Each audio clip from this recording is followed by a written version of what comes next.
voy a seguir con la serie y voy a hablar de la necesidad de los entierros, de los campos santos y de la falsa trascendencia. Porque las tres cosas están relacionadas, son conceptos y cuestiones que conviene repasar. Hay que pensar sobre ello si uno quiere entender lo que estoy diciendo en esta serie. ¿Por qué? Porque estamos plagados, esa es la palabra, plagados de falsa trascendencia. ¿Qué es la falsa trascendencia? A mi entender, por lo menos, porque, bueno, recuerdo a los que escuchen esta serie que todo esto es conocimiento vivencial. Yo no lo he sacado de ningún libro.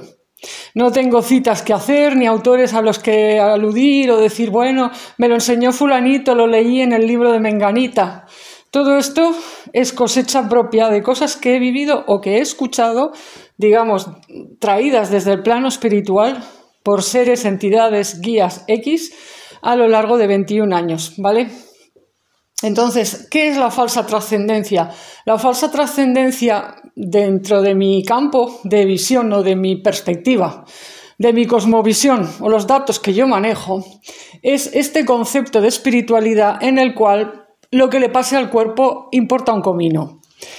Porque, como dicen, ¿no? Somos seres espirituales teniendo una experiencia terrenal, lo cual, bueno, vale, firmo, pero acto seguido, con esta frase y con este concepto, mucha gente ya borra o tacha de un plumazo la importancia de lo que le suceda al cuerpo y la importancia de lo que hagamos unos con los cuerpos de otros, o sea, del trato mutuo que nos dispensemos. Sobre todo y muy en especial del trato que le demos a la materia.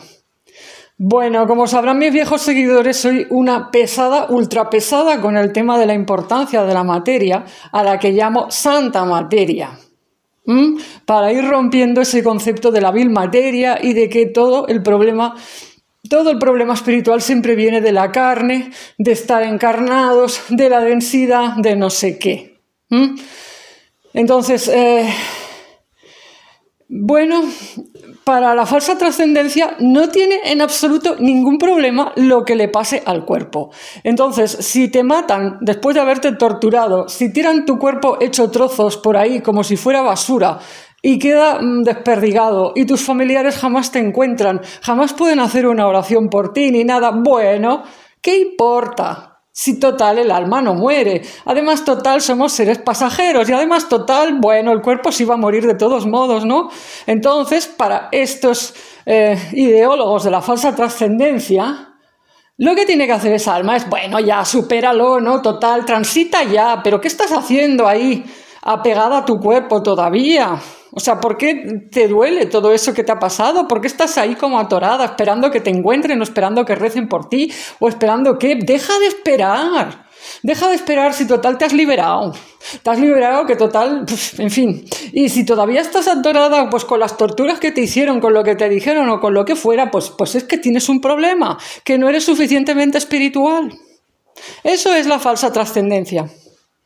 Que abunda muchísimo, no con estas palabras porque yo lo he exagerado y ridiculizado para entender un poco la cuestión. Pero es que esto me lo he encontrado muchas veces. O sea, me lo he encontrado en conversaciones con personas de los ámbitos de la espiritualidad y me lo he encontrado inclusive en mi trabajo con las almas, porque a veces he tratado de ayudar a muertos, digamos, en mal estado, en estado de sufrimiento, y pues me he encontrado con la oposición o con la crítica o con el severo juicio de otros muertos, almas de difuntos, que venían a cuestionar mi labor. Porque decían, bueno, va, pues pero ¿qué es todo esto, no? ¿Qué haces todo el día aquí con estos temas? Y esta gente, pues ¿por qué no despegan ya y tal y cual? Bueno, ¿por qué? Pues ¿por qué sucede esto? Pues porque inclusive en algunas grandes religiones o en algunas facciones, vamos a decir grupos de grandes religiones, han malinterpretado, a mi entender, siempre desde mi punto de vista, malinterpretado la cuestión de la espiritualidad o del misticismo y entonces pues tienen severos tabúes y problemas con la cuestión de la muerte. Sobre todo con la cuestión de qué pasa cuando las almas sufren. Y no sufren porque hayan cometido pecados, esto de las almas del purgatorio y tal, no, sino que a veces es que estamos hablando de almas que sufren por las maldades que en vida otros hicieron con ellas. Por ejemplo, pues eso, torturarlas y luego matarlas. Entonces, bueno, pues esto incomoda mucho a sectores, vamos a decir, del poder religioso que pretenden tener la llave mágica para todo el asunto de la vida, del más allá, y que pretenden que, bueno, que todos esos problemas no se dan excepto si eres malvado, tienes pecados que pagar, te vas al purgatorio. Si eres bueno, pues no pasa nada, no importa lo que hagan contigo, trasciendes de inmediato. Y además, pues ellos tienen la llave mágica, como digo, tienen la solución, tú les pides unas oraciones, hacen sus 4 cosas y ya está, problema solucionado. Por ejemplo, con el tema de los abortos. Con el tema de los abortos, yo en su momento estuve indagando por internet a ver si había iniciativas de personas que estuvieran en el ámbito de la espiritualidad, del chamanismo, de la nueva era o de lo que fuera, de las religiones X. Y aunque encontré que sí, que por ejemplo en la Iglesia Católica se menciona que hay que rezar por estas almas, luego te encuentras unos discursos que dicen que como son almas puras e inocentes, pues que no sufren, que van de inmediato con Dios y cosas de estas. En el ámbito del chamanismo también me he encontrado opiniones similares. No, esto nada. Esto enseguida el alma se marcha porque mira, pues porque lo entiende rápidamente. Solo en alguna ocasión, no recuerdo ahora, no lo puedo citar porque no me acuerdo en qué libro fue, pero sí que leí en una ocasión, en un libro de estos vivenciales, que alguien se había encontrado al realizar una sesión de sanación sobre otra persona, se había encontrado en su cuerpo el fantasma enquistado de un bebé que abortó esa persona. Pero vamos, un caso entre... Luego, la verdad es que hablando con terapeutas físicos, corporales, gente que se dedica a poner la mano en los cuerpos que sufren y que padecen dolores, sí que te empiezas a encontrar testimonios de esto. Pero estas personas suelen estar tan ocupadas con su trabajo como terapeutas, masajistas, etcétera, que rara vez se dedican a escribir libros uno tras otro como he hecho yo. O a escribir libros diciendo, oye, pues que hay mucha gente que tiene fantasmas sufrientes, porque se trata de eso, de sufrimiento, de espíritus de bebés abortados. Y que a veces no son ni siquiera suyos, no lo han hecho esas personas, sino que vienen de la familia. Y se van heredando generación tras generación. Entonces, bueno, esto es todo un temazo, pero pues no está realmente casi representado. Y cuando tú lo hablas en general, todo el mundo se quiere ir hacia la falsa trascendencia. ¿Por qué? Porque es súper incómodo, súper inquietante plantearse la idea de que algo que se está haciendo masivamente, sin que nadie piense que haya nada malo en eso, pueda generar alguna clase de problema a almas inocentes. Entonces este es un caso pues muy flagrante, como se dice así, o sea, como muy intenso, que bueno, pero hay otros casos que son de otro tipo, que no tienen que ver con esto, sino pues con personas adultas que han sufrido horrores, han sufrido crímenes o han sufrido persecuciones religiosas, por ejemplo. Y también es muy incómodo plantear algo así. Por ejemplo, ¿qué pasa si yo digo que las almas de todas esas personas que fueron perseguidas por causa religiosa, acusadas de brujería, de herejía, de judaísmo, de esto, de aquello, de lo más allá, pues qué pasa si muchas de esas almas que, por ejemplo, fueron torturadas, que, bueno, que ya es fuerte decir esto, y que a veces incluso llegaron a ser quemadas, en el peor de los casos quemadas vivas, porque a veces, bueno, tenían la, digamos, entre comillas, compasión de matarlas antes, ahorcarlas antes, pero ¿qué pasa, no? Cuando finalmente, después de torturarte, encima van y te queman. ¿Qué pasa con esas almas? ¿Qué pasa si yo digo que esas almas entraron en un estado horrible de infierno, de sufrimiento, entendido como quedarse atrapadas en un sufrimiento del que no saben salir? ¿Qué pasa si yo digo que la gran cosa que ciertos poderes religiosos defendieron durante siglos, resulta que lo único que trajo a la tierra fue el poder del maligno, el poder de Satanás?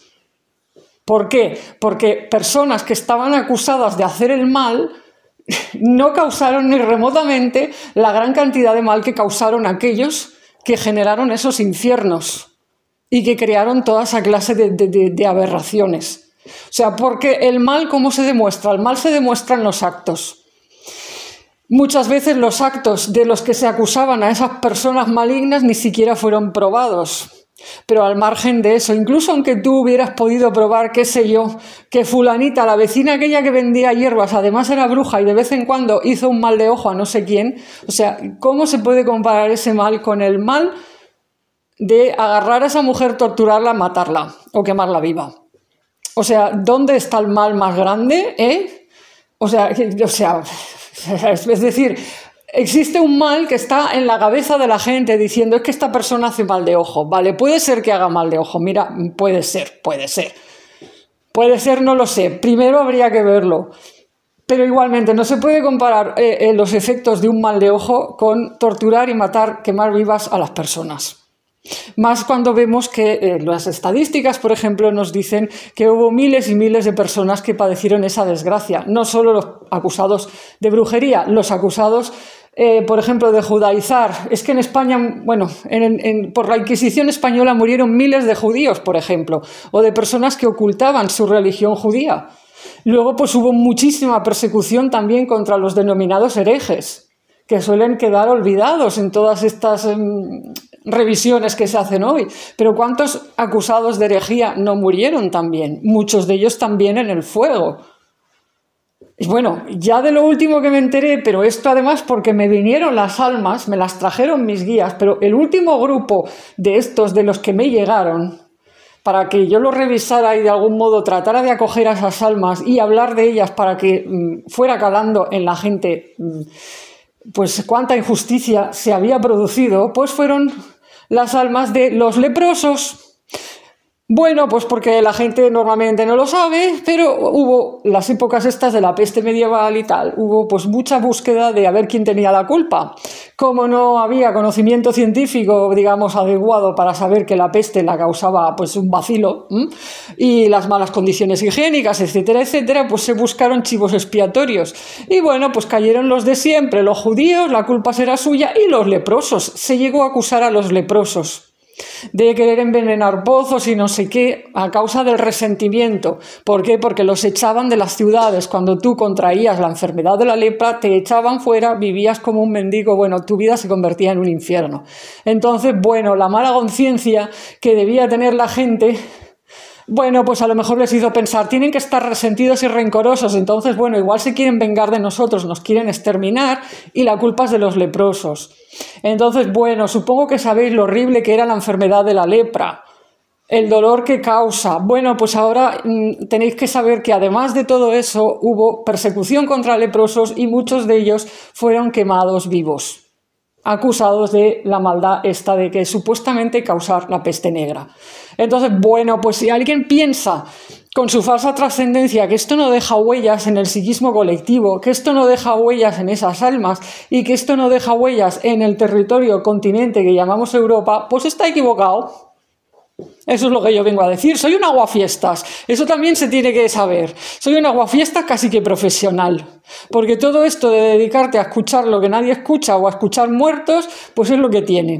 Cuando escuchas muertos, consagrada además a la sanación de las raíces espirituales de Europa, pues te vienen colectivos de hace siglos en los que nadie está pensando, pero que están ahí, que no se han ido, que no han desaparecido y que nos están influyendo con su sufrimiento. O sea, porque están reclamando mirada, están reclamando atención, están reclamando amor. Y muchas veces son los corresponsables de que, por ejemplo, pues haya tendencias pues en la medicina para buscar solución a ciertas enfermedades, o pues que haya movimientos a favor de, qué sé yo, de cuidados paliativos o de, en fin, o de tener derecho a una muerte digna. ¿Por qué? Pues porque hay muchas almas de estas que no han podido procesar del todo lo que ellos sufrieron, no tuvieron la menor oportunidad de poderse sanar ni de poder elegir la clase de muerte que tenían, y encima pues eso, sufrieron persecución acusados de maldades que nunca jamás cometieron. Entonces, incluso, pues muchas de estas almas pues están enconadas, pues por ejemplo, en contra de la religión, porque no pueden creer en algo que les hizo tanto daño.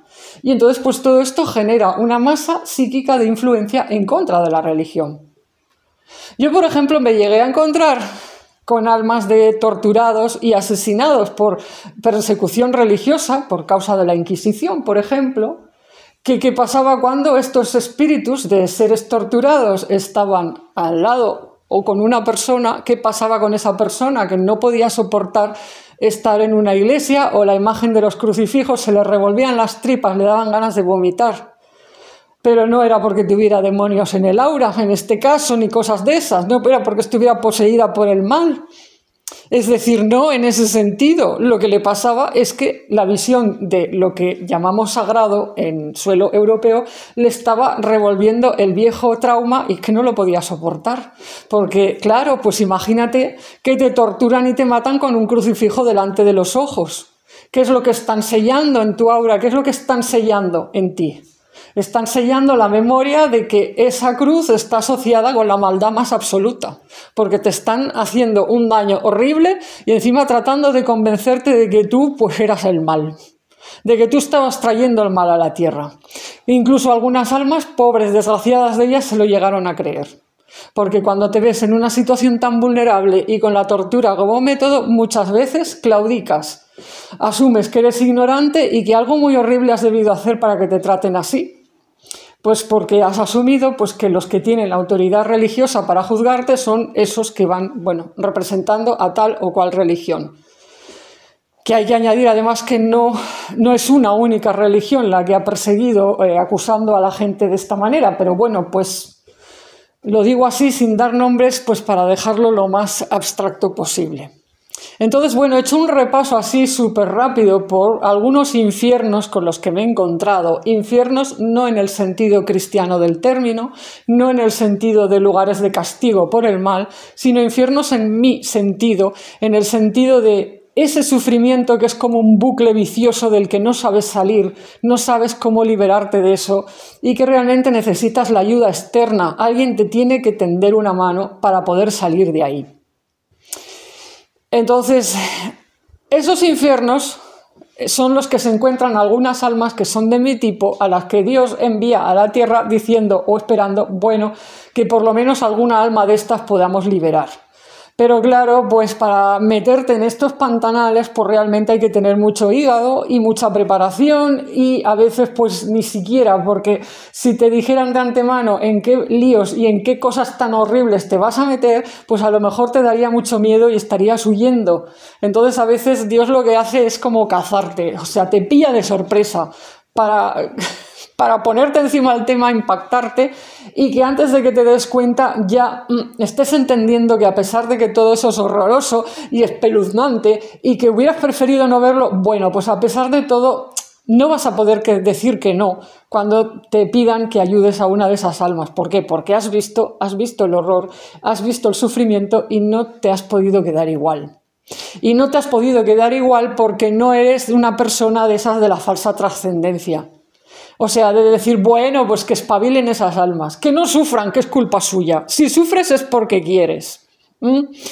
Cuando eres de la falsa trascendencia, por supuesto, si tienes sueños o pesadillas con todas estas cosas, o si acabas en una casa, donde mataron o asesinaron a gente y tal, pues eso te da igual. O sea, y si tienes esos sueños y esas pesadillas, vas al médico, te receta unas pastillas y te lo intentas quitar de la cabeza porque ¿para qué? Y además, luego te lo trabajas, ¿no? Y dices, no, ¿será que yo estoy apegado a los sufrimientos del mundo? No alimentes eso, te dicen algunos, no alimentes eso. Eso es el bajo astral, estás vibrando bajo. Te estás metiendo en líos tú sola. ¿Para qué? ¿Para qué remueves eso? Deja a los muertos en su lugar, me dijeron una vez. Yo no, si los muertos no. El problema es que los muertos no están en su lugar. El problema es que estos muertos a veces ni siquiera los enterraron o ni siquiera los pusieron en un cementerio, ni siquiera rezaron por ellos y no murieron en su lugar porque, mira cómo acabaron. Entonces, la falsa trascendencia hace borrón y cuenta nueva de esto.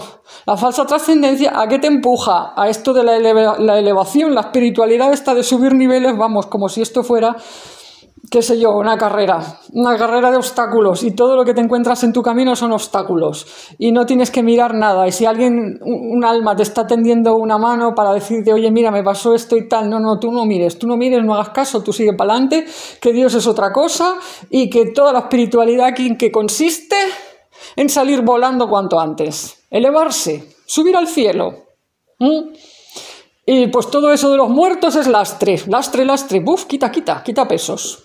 O sea, para muchas personas la espiritualidad bueno, no sé qué palabra decir, se puede comparar con una metáfora. La metáfora de cuando alguien se sube en un globo y lleva esos saquitos de arena pues para regular la altura, ¿no? Llegado a cierta altura, cortas los saquitos de arena y te vas para arriba o los quitas, ¿no? Bueno, en fin, eso es la espiritualidad para muchas personas. ¡Pum!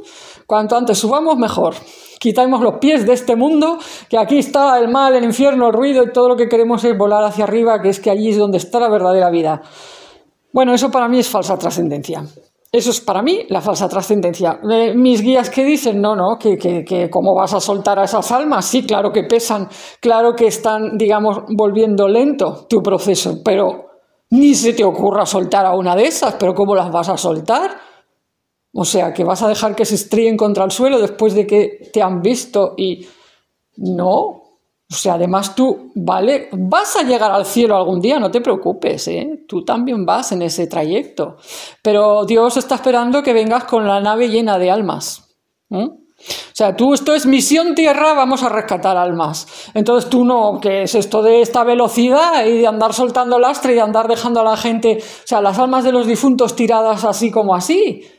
Como no te veo y así no me afectas y mis pensamientos se elevan y mis emociones no se tiñen de todas esas cosas horribles que no quiero ver.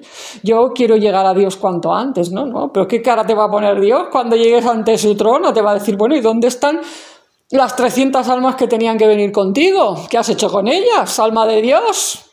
¿Que las has tirado como si fueran basura? ¿Que llegaron a ti porque te reconocieron a pesar de todo? Pero, ¿qué hiciste, Bueno, ¿y sabes lo que va a hacer Dios? Esto también es una metáfora, esto es como un cuento, ¿vale? Dios te va a decir, bueno, pues ala, vuelve y baja. Por haber corrido de más, ala, corre. Y dentro de 300 años, no sé cuántas encarnaciones y tal, bueno, pues ya sí eso, a ver. Ahora vas a bajar y vas a estar allí hasta que yo diga, hasta que reúnas todas las almas que dije que tenías que reunir. Bueno, es una metáfora también, un cuento un poco... estoy ridiculizando a Dios, no estoy diciendo que sea tan así, ¿no? Pero sí. O sea, hay una serie de cuestiones que yo las estoy viviendo así, que para mí son así, pero me doy cuenta de que mi cosmovisión, mi perspectiva espiritual cada vez es menos compartida por la gente de mi sociedad España siglo XXI. ¿Por qué? Pues por la dichosa falsa trascendencia. Entonces, bueno, mis guías pues son muy diferentes, por eso digo que soy un aguafiestas. Uno de mis primeros guías que se me presentó en mi campo de entrada se autodenominó Anubis, para entendernos. Es un nombre que, bueno, que a mí me tenía que servir para conectar con todo el asunto funerario. Energía negra o funeraria, vamos a decirlo así, energía sagrada negra. Nada siniestro, en plan horrible y no sé qué va. Anubis es un amor, un terroncito de miel. Bueno, cuando está de buenas. Pero quiero decir, bueno, compañía compasiva, comprensiva, con una paciencia impresionante y que, bueno, pues me fue explicando cosas. Y una de las cosas que me explicó es que hay una importancia con lo que sucede con el cuerpo, no solo en vida, porque todos los procesos que se viven en el cuerpo afectan a nuestra espiritualidad. O sea, de hecho, por eso hay un montón de prácticas espirituales tradicionales, antiguas, ancestrales, que tienen que ver con lo que haces con tu cuerpo. O sea, los estados místicos muchas veces tienen que ver con lo que haces y lo que no haces con tu cuerpo. Tienen que ver también con tu estado, bueno, con muchas cosas, con el lugar en el que estás, con cómo te cuidas, con cómo haces, en fin. Hay toda una importancia, es como el cuerpo y el espíritu están en continua interrelación. No es como, qué sé yo, como una envoltura, como dicen, una envoltura y una cosita que hay dentro. Es mucho más que eso, es una interpenetración continua. En fin, no se puede separar una cosa de otra. Más bien, el cuerpo sería como un árbol y el alma sería como una especie de savia que sale del árbol solo pues con la muerte del árbol, por así decirlo, o en determinados estados, pero claro, esa savia está continuamente en relación con los procesos del árbol, no es algo desligado del árbol. Entonces, claro que importa lo que le suceda al cuerpo, claro que importa lo que le suceda al árbol. O sea, hay que cuidarlo o hacer las cosas del mejor modo posible. Pero es que además, una vez muerto el cuerpo, tiene que empezar a liberar y a soltar una energía, digamos, residual que queda allí, que tiene que ver con todas las memorias corporales de lo que esa alma vivió. Todas las memorias de muchas cosas que están insertas en la carne y finalmente en los huesos. Entonces, ¿qué pasa? Que el proceso de descomposición de un cuerpo, idealmente, y por lo menos según Anubis, debe ser acompañado. Debe ser acompañado con cariño, con atención compasiva. Debe ser acompañado con esto que llaman ahora los modernos contención. Contención. Bueno, contención quiere decir abarcar, acoger, ¿no? Entonces, bueno, pues ahí, por eso es tan importante los ritos funerarios, el cuidado que se presta a un cadáver, voy a decirlo así con esta palabra, el cuidado que se presta a un cadáver tras la muerte.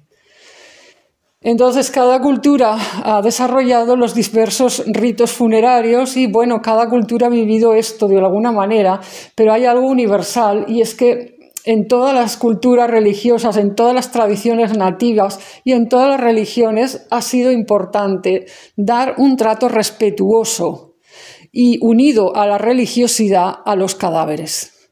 O sea, los métodos funerarios han sido muy variados y pues yo que sé, hay gente que los entierra, hay gente que los quema, hay gente que se los ha dado a los animales o que los ha dejado en el bosque, pero lo que es universal es que ese cadáver se le rinden unos honores, se le da una despedida y se actúa conforme a unas normas religiosas de respeto y de cuidado. Y normalmente esto se hace en unión con una serie de fuerzas sagradas o entidades que tienen que ver con el mundo, digamos, del más allá.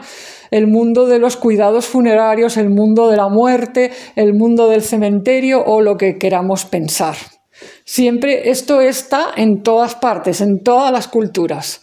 De hecho, los arqueólogos están descubriendo que ya en tiempos del hombre neandertal, es decir, antes incluso del famoso Homo sapiens, ya se parece que había ciertos ritos funerarios, o sea, ya a los cuerpos muertos parece que se les ponían a lo mejor flores o que se depositaban en un sitio, es decir, que viene con la humanidad el hecho de cuidar de los cuerpos muertos, cuidar de los cadáveres y pensar en la trascendencia de qué pasa después de la muerte. Entonces, claro que importa cómo se cuida un cuerpo después de la muerte.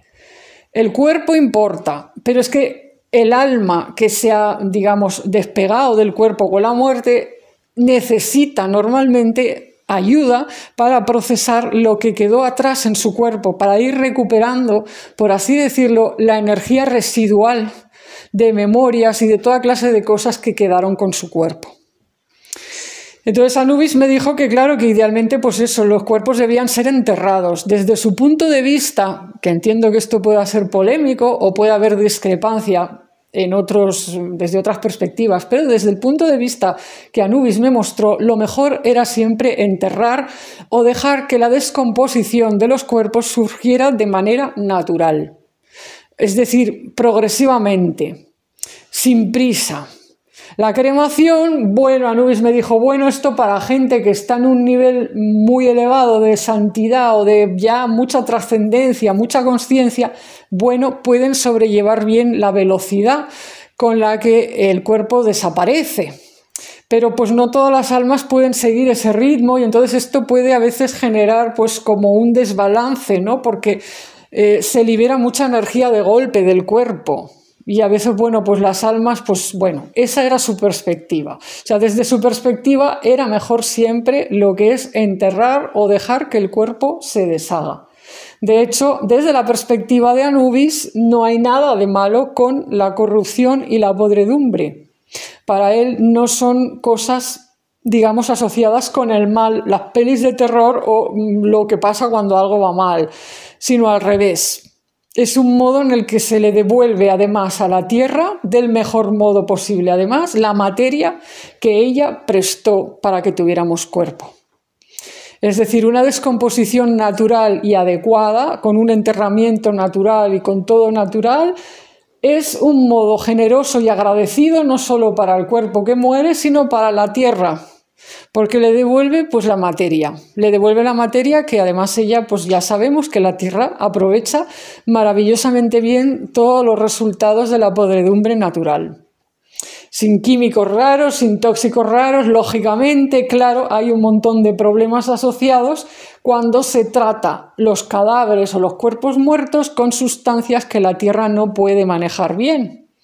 Entonces, bueno, aquí se abre un tema que también entiendo que puede ser muy polémico y, en fin, que podría dar para mucho, porque pues vivimos en un momento en el que nadie piensa en estas cosas, aunque sí que se está empezando a hacer revisión de las prácticas de enterramiento.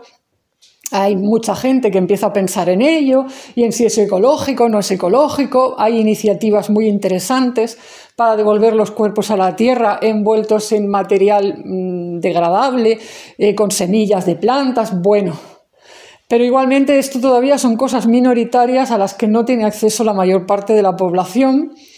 Y para muchas personas también todavía hay como un tabú relativo a la podredumbre, lo asocian con algo malo. De hecho, hay toda esta idea religiosa de que cuando un cuerpo no se descompone es señal de santidad. Y bueno, Anubis sobre esto pues siempre ha sido muy escéptico. O sea, no es que diga, no, mira, esto no es verdad. Bueno, es que depende. Depende de muchos casos y además, bueno, él también es escéptico con las cosas que llamamos paranormales, milagrosas o no sé qué. O sea, él como siempre me dijo, mira, niña, los efectos especiales son, vamos, un arma cargada. O sea, un efecto especial en la vida o en la muerte de alguien puede significar que esa persona realmente tuviera mucha santidad o no. Puede significar también que esa alma está en contacto con fuerzas y poderes capaces de hacer efectos especiales para atraer la atención de los demás y de algún modo impactar en sus mentes, impresionar en sus mentes y generar pues un efecto X.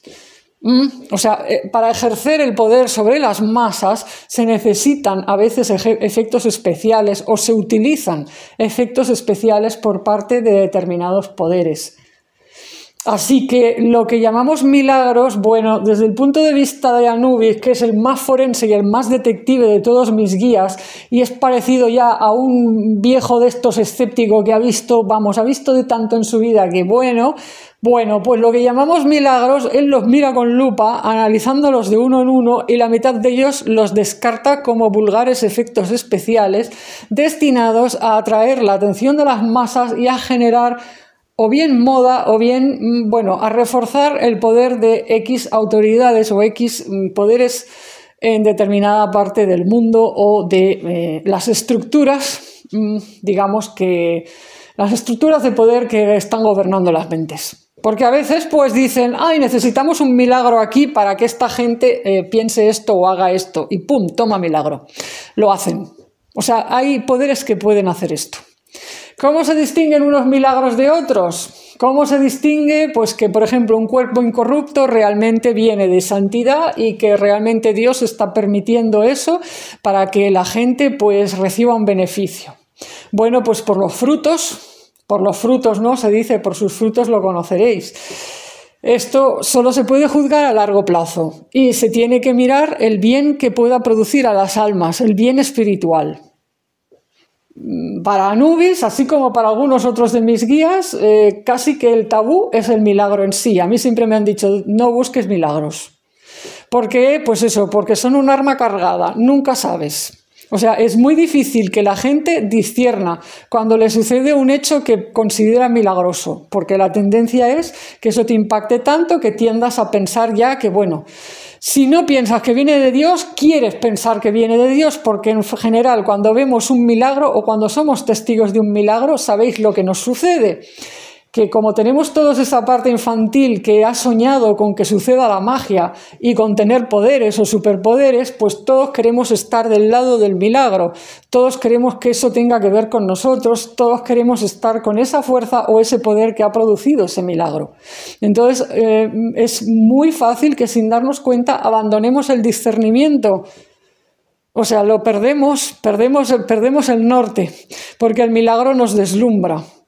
Y en ocasiones, ojo, sí, el milagro viene de Dios, pero en otras ocasiones no. Y ver los efectos espirituales internos en las almas a lo largo del tiempo, como yo estoy diciendo, pues es a lo largo del tiempo, no es de manera automática. Entonces, ojo, porque, bueno, pues son un arma de doble filo. Y aplicado a los cuerpos, pues 3/4 de lo mismo. Claro que sí que se dice que en la antigüedad Anubis era un dios encargado de momificar cuerpos, pero él es aguafiestas y escéptico hasta en eso. Siempre me ha dicho que su enseñanza espiritual relativa a todas las cuestiones de la muerte y de los cuidados post-mortem y el acompañamiento a las almas floreció al principio de una época que él llama el Egipto primordial, previo al imperio que luego llegaría a ser, o los imperios que llegarían a ser. Y que al final lo que más se conoce de él es casi una caricatura y no es con lo que él más se identifica. Las prácticas de momificar a los cuerpos y de conservarlos como que eternamente, así y de manera que no se pudran y que estén allí rodeados de riquezas, de oro, de tesoros y tal, pues es un poco lo contrario de lo que Anubis me ha enseñado. ¿Por qué no? Pues para él la mayor bondad es que el cuerpo se descomponga de manera natural, como ya he dicho. Sí que él enseñaba a dar unos cuidados al cuerpo. Sí, lavar el cuerpo, perfumar el cuerpo, darle unos honores, todo eso sí. Pero convertirlo en una reliquia eterna, eso es, vamos a decir, a sus ojos, por lo menos al ojo del Anubis que yo conozco, es como una inversión de que algo se ha vuelto lo contrario de lo que tenía que ser. O sea, es como una enseñanza o una manifestación de algo tan distorsionado que acaba siendo lo contrario de lo que se dijo. En este sentido, esta inversión de que al día de hoy todavía estemos ahí contemplando las momias egipcias y qué sé yo, y que hayan durado no sé cuántos miles de años allí con sus tesoros y todo eso, ¿vale? Eso es muy interesante para los egiptólogos y para la gente que queremos ver los tesoros antiguos y los morbosos de ver a ver la momia y tal y cual. Pero a ojos de Anubis es comparable a lo que se ha hecho en nombre de Cristo, torturar y matar gente, no sé qué. Es decir, no en el sentido de maldad, ¿no? Pero decir, bueno, fíjate las cosas que se han hecho en nombre de Jesús, cosas que jamás Jesús hubiera aprobado, porque Jesús jamás hubiera pues acusado a las mujeres estas de que si eran brujas, de que si no sé qué, no hubiera dicho tortúrenlas y quémenlas vivas, ni los herejes, ni todo eso. Bueno, en fin, están ahí los evangelios para ver qué es lo que decía Jesús y sobre todo qué es lo que hacía. Y en la de líos que se metió precisamente por no querer condenar, apedrear o matar a supuestos culpables. Entonces, bueno, en nombre de Jesús se han hecho cosas contrarias a lo que Jesús hubiera hecho. Bueno, pues con Anubis ha pasado igual. O sea, según por lo menos lo que Anubis me ha dicho a mí. Claro que, como digo, pues soy un aguafiestas, soy polémica y bueno, y por eso pues, en fin, por eso pues todo este canal es como es y mi vida es como es. Pero bueno, ya me he enrollado mucho y suficiente. Creo que queda suficientemente claro lo que es la falsa trascendencia y lo que es la verdadera trascendencia. Pues si alguien se ha perdido con todo lo que he dicho, puede volver a escuchar el vídeo e irá viendo que está todo más o menos dicho. Pero en resumen, la verdadera trascendencia es una vivencia espiritual integradora de la materia, sin separarla del cuerpo, lo espiritual y lo material unidos, el cuidado de los cuerpos en vida y después de la muerte. Y por supuesto, y lógicamente, es muy importante lo que se hace con los cuerpos después de morir. Cuando esto no se ha producido y hay cuerpos perdidos y almas errantes por el mundo porque no tienen dónde reposar, dónde hacer su proceso, el proceso post-mortem de estar con el cuerpo reunido, el cuerpo bien atendido, cuando no tienen esa atención cuidadosa de personas que recen por ellos, que estén allí atendiendo el cuerpo, que le estén poniendo, pues qué sé yo, unas florecitas, algo, ¿no? Que le estén dando como un cariño, una contención, pues esas almas lo pasan mal y tienen problemas para procesar sus memorias y trascender. O sea, no procesan bien sus memorias porque se sienten totalmente solas y aisladas en su sufrimiento, porque están preocupadas, porque no, bueno, a veces porque ni siquiera tienen el cuerpo entero.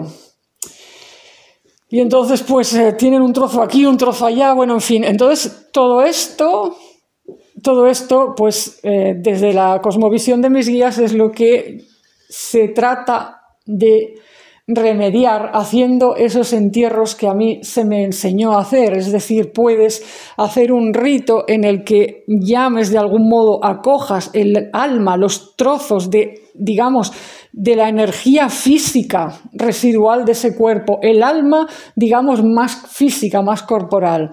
Y tú puedes hacer como un entierro como en diferido, por así decirlo. Es como esas prácticas de sanación en las que trabajas sobre la imagen de una persona porque está a distancia, ¿no? Es decir, bueno, estas personas, hay personas que saben hacerlo, o sea, dicen, bueno, voy a hacer una sesión de sanación o de limpieza a distancia. La otra persona está a 2000 kilómetros y no pueden tocarla, bueno, pero hay una manera de incidir en su energía. No es lo ideal, pero a veces no te queda otra cosa. Entonces tú puedes trabajar sobre esa imagen o trabajar sobre algo que la represente. Pues qué sé yo, un objeto suyo, una cosa suya. Entonces los entierritos, estos simbólicos y rituales que yo hice son algo parecido. Se trabaja sobre esa cosa a distancia, sobre esa energía a distancia. Y cuando tú entierras eso representado en algún objeto simbólico, en alguna imagen, en alguna cosa, y entierras algo físico que carga eso, esas almas reciben un alivio y reciben un lugar donde reposar. Y ahí, bueno, ahí se empiezan a detonar toda una serie de procesos maravillosos en el sentido de que son un alivio verdadero. La propia persona que hace estos entierros lo siente, que yo lo experimenté, notas el alivio. Pero es que, bueno, pues luego, pues lo dicho, por sus frutos se ve. O sea, cuando esto se realiza en un lugar, la paz se siente y se expande alrededor. Y bueno, pues esto es lo que quería decir. Pero bueno, hay más cosas a comentar todavía, así que la serie seguirá.